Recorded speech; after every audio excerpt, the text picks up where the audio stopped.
Baik Ibu, hari ini kita akan melakukan supervisi ya. Baik, Bu.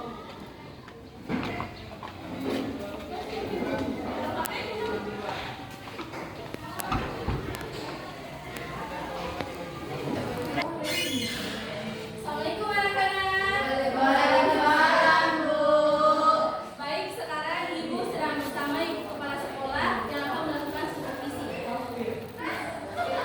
Kali ini Ibu ikut pelajaran kali ini ya.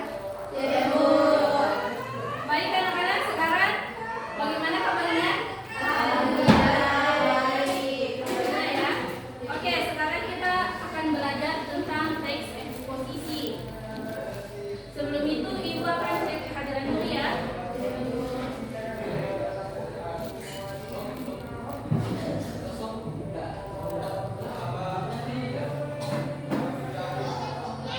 Oke. Yang pertama, Ami, Mustina, Suci, Tania, oke, Windy, Siti Gea, Andini, Zahwa, oke, ada yang tidak hadir? Ada, oke, baik. Oke anak-anak, baik. Minggu lalu kan kita belajar tentang teks deskripsi. Nah sekarang kita akan belajar teks eksposisi. Sebelum Ibu menjelaskan, Ibu yang bertanya dulu, apakah ada yang tahu apa itu teks eksposisi? Oke, silakan. Teks yang penting menjelaskan.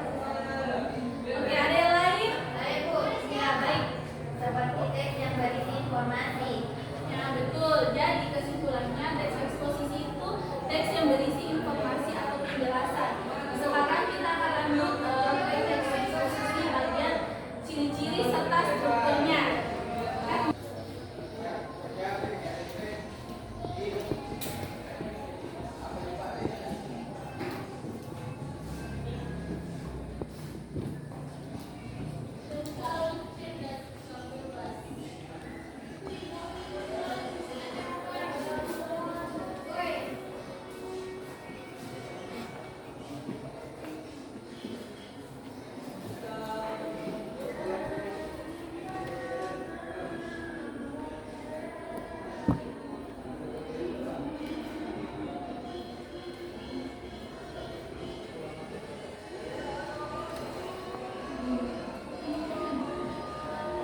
Nah, materi yang akan kita bahas itu ada pengertian, ciri-ciri, serta strukturnya.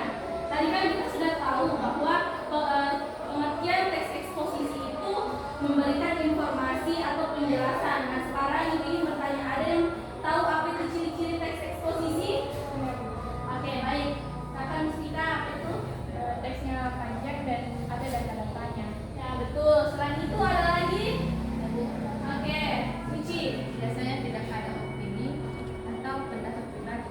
Nah, betul. Jadi teks eksposisi itu memberikan bersifat informatif serta menggunakan data atau fakta, berbeda dengan teks deskripsi yang mengandung opini pribadi. Jadi teks eksposisi itu bersifat objektif yang artinya mengandung opini tidak mengandung opini atau pendapat pribadi. Jadi sekarang kita lanjut ke struktur teks eksposisi. Di sini ada yang tahu apa itu saja struktur teks eksposisi?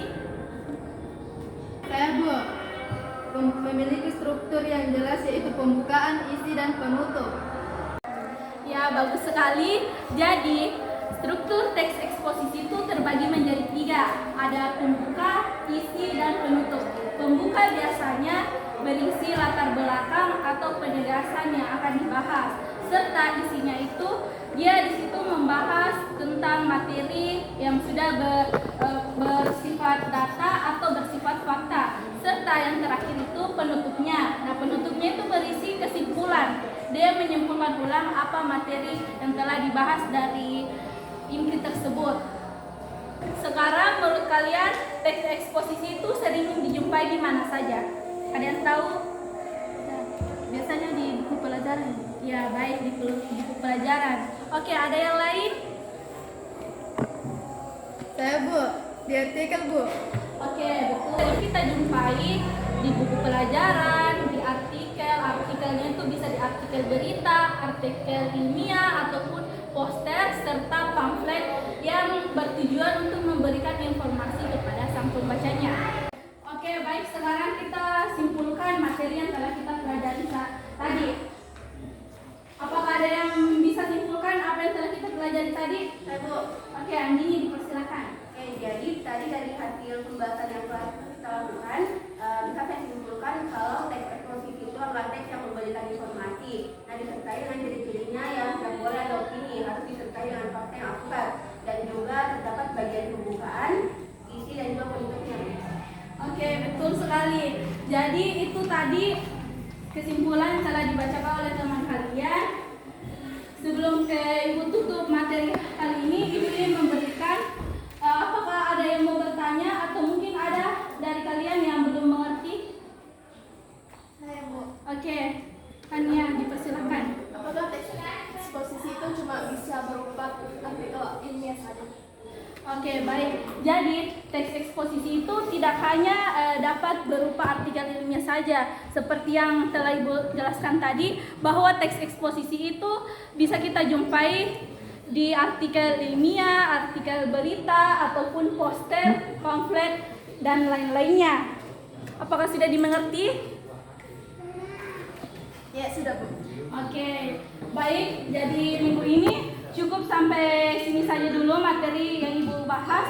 Sebelum Ibu keluar, Ibu ingin memberikan tugas kepada kalian dulu. Jadi, tolong dicatat ya. Jadi, tugasnya itu coba kalian cari satu contoh teks eksposisi dan tolong kalian identifikasikan seperti yang telah Ibu jelaskan tadi, yaitu mulai dari pembukaannya, serta intinya, serta penutupnya. Apakah sudah dimengerti? Iya, Bu. Oke, baik. Jadi cukup sampai sini dulu saja. Wassalamualaikum warahmatullahi wabarakatuh. Waalaikumsalam warahmatullahi wabarakatuh. Iya, masuk. Assalamualaikum, Bu. Terima kasih Bu Azima atas proses pembelajaran yang menarik tadi. Saya melihat Ibu membuka pembelajaran dengan baik.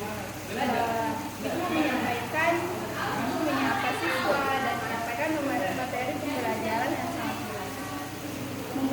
Ibu tadi menggunakan metode tanya jawab. Iya Bu, saya menggunakan metode tanya jawab.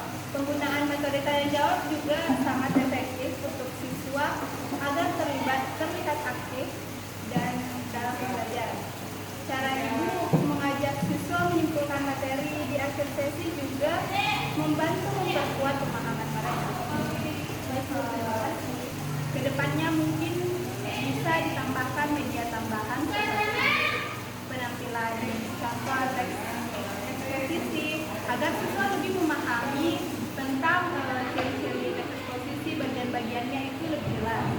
Dan mungkin itu juga bisa memberi diskusi yang berpasangan atau berkelompok agar lebih meningkatkan percaya diri mereka. Baik, Bu. Terima kasih masukannya. Tapi secara keseluruhan saya sangat mengapresiasi Ibu dalam pembelajaran yang interaktif ini dan semoga terus menginspirasi siswa ke depannya. Terima kasih, Bu. Ya, terima kasih. Siapa